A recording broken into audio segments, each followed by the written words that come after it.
You know, it's hard to assess the misqualifications of each and every one of President-elect Donald Trump's distinctive cabinet nominees, but today it seems there's no better place to start than with Pete Hegseth, because as CNN is just reporting, well, it has unearthed damning audio from President-elect Donald Trump's pick for Secretary of Defense, Pete Hegseth. And we have that to share with you in just a minute.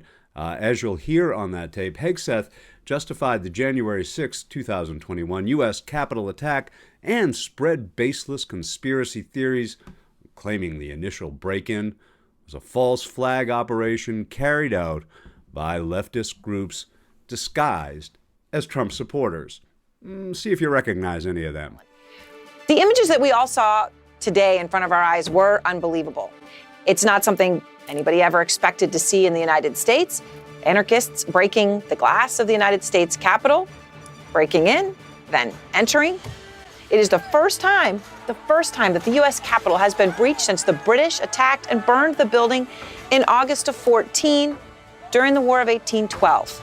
Well, as you'll hear, actually, in our great audio tape that we're about to play, immediately after the riot, and in the days and weeks leading up to it, Hegseth also amplified false claims that the 2020 election was stolen, a narrative that fueled the violence at the Capitol that day.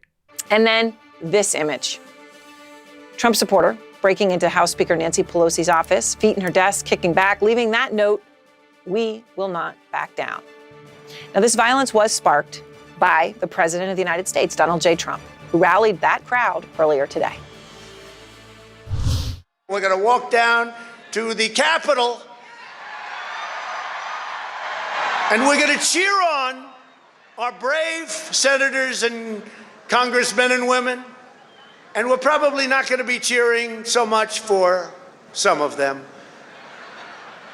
because you'll never take back our country with weakness. You have to show strength, and you have to be strong. And they listened to their leader. They marched on the Capitol, they stormed it, they broke in. And the president is even now defending the mob attack, saying, and I quote him, "These are things that happen when a sacred landslide victory is stripped away." So, as you're about to hear, Hegseth's remarks are among a number of controversial statements that he's made relative to national security issues, and those would include suggesting that U.S. troops should be deployed in response to domestic riots. He's also endorsed waterboarding as an interrogation technique. He opposes women serving in combat roles and says that gay people being allowed to serve openly in the military reflected a Marxist agenda. Well, today's great audio from CNN comes 4 days after the Capitol riots, as Hegseth appeared on a podcast hosted by former House Speaker Newt Gingrich called Newt's World.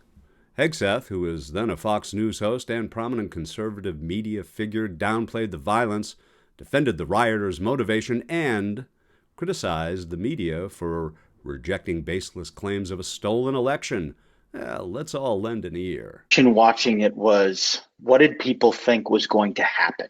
Honestly. And that's why I really didn't like the knee-jerk, pearl-clutching response across the spectrum. Republicans, frankly, in many aspects were the worst. Immediate condemnation that everyone involved was involved in an insurrection. And Donald Trump, played these people like fiddles, like dupes.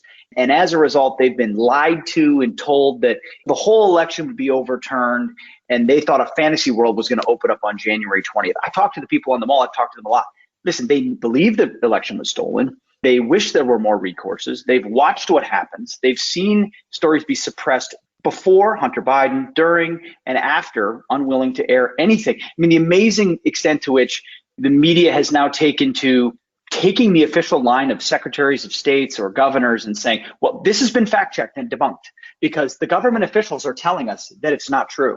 When's the last time that's what the media was supposed to do? Reflect and project back upon the populace what government officials are saying because it enhances their narrative. It's unbelievable. So the mindset of these people was not overtly radical. It wasn't violent at all. In fact, if you break down the timeline, Newt, much of what was happening on Capitol Hill, the first incursions and breaking through the barricades, happened while Donald Trump was still speaking.